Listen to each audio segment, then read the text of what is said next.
So we've got a bit of a short video today. Patch 2.18 has finally been laid out to us, and there are a few changes making their way into the game, including hero and map changes, and I just want to cover them out for you guys real quickly in this video. As always, if you do watch these videos somewhat regularly, I'd really appreciate it if you sub to the channel, as it really helps me out. Now let's not waste any more time and get right into it. Alright, so let's start off with the hero changes. First up, all heroes have had their Guardbreak vulnerability on their heavy openers increased to 433 milliseconds, which is up just 33 milliseconds on average for most of the cast. Also, for all heroes, the Guardbreak vulnerability on their out of stamina heavies is 600 milliseconds. Now, the goal of these changes were to reduce the amount of times your Guardbreak would bounce off of someone who fell for your heavy feint, and they want to reduce the amount of times the defender gets rewarded for being mixed up. Now what this also means is that those heroes who had heavies that only had 100 milliseconds of Guardbreak vulnerability will no longer have that safety net. So Gladiator, Aramusha, Centurion, Conk, and Orochi will no longer have any heavies that have 100 milliseconds of Guardbreak vulnerability, and if they try to heavy through a mix-up, they can now be caught by a Guardbreak. I know this change will be frowned upon by some, like for example a few Centurion mains, because it's one of Centurion's only strengths, and why would you kick a man while they're down, so on and so on.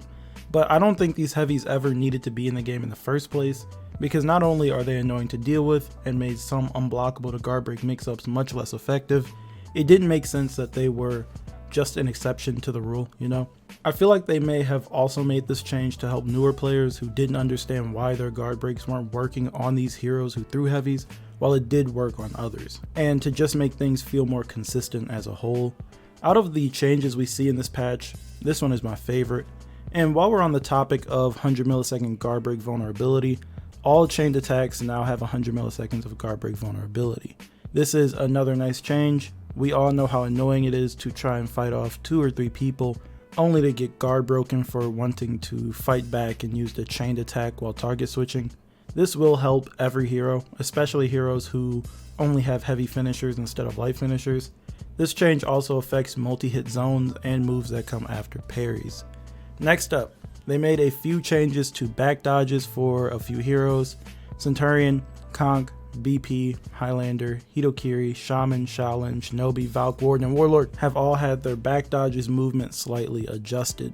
They'll still move backwards the same distance, but they'll move slightly less backwards in the beginning and more during the end. Previously, these heroes were able to back dodge away from a few light hit to heavy feint Guardbreak mix-ups. This change will remedy that. Speaking of feint to Guardbreak, a whole lot of heroes had changes that affect knockback distance, forward movement, so on and so on attacks to make feint to Guardbreak land more consistently. These changes were clearly made to go hand in hand with making feints more believable, you know, what they were playing around with in the testing grounds. So if these changes go through and they work fine, feinting in general will be much more effective, and that's not a bad thing. Warlord and Warden also received a few changes. Warlord's crashing charge or throw on an opponent who's out of stamina and going into a wall will always imbalance them after applying the stun. So basically the stun will work on throws now. As for Warden, he can no longer immediately perform a shoulder bash after a throw. I'm not even sure too many people knew he could do that in the first place. They also sped up the top heavy finisher to 1000 milliseconds from 1100. So now his unblockable should be a little bit more scary.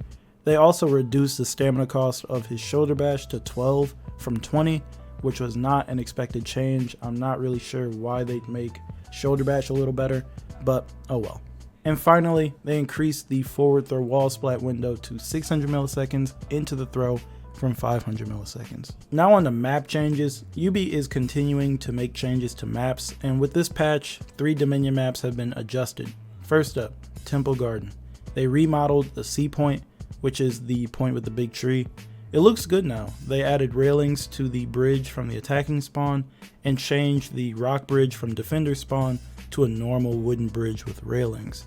I like this change. It was so easy to get free ledges from bumps or placing traps down or anything else. They also redid the tree so that the roots of the tree now extend outward, and it gets rid of that little outer area. So now people can't stall by running around the tree. Another welcome change.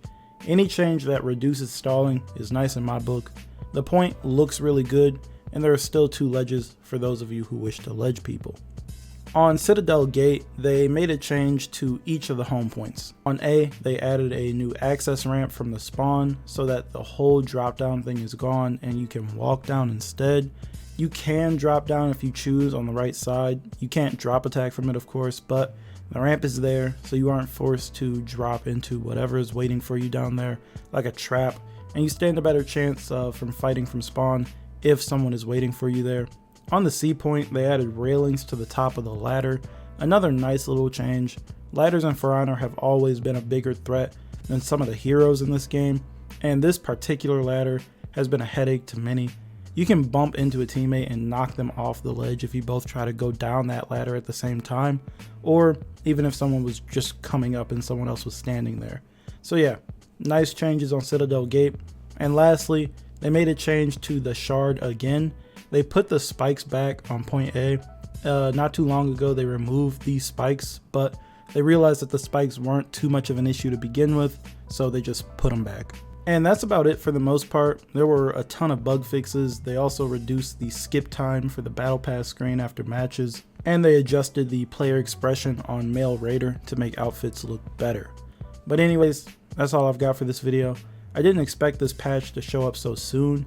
There are some good changes in here which will help the live game feel a little better.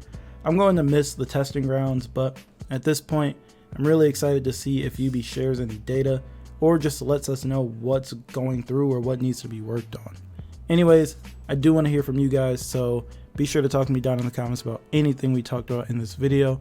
And as usual, if you liked the video, feel free to leave a like and sub if you're new, and I will talk to you guys in the next video.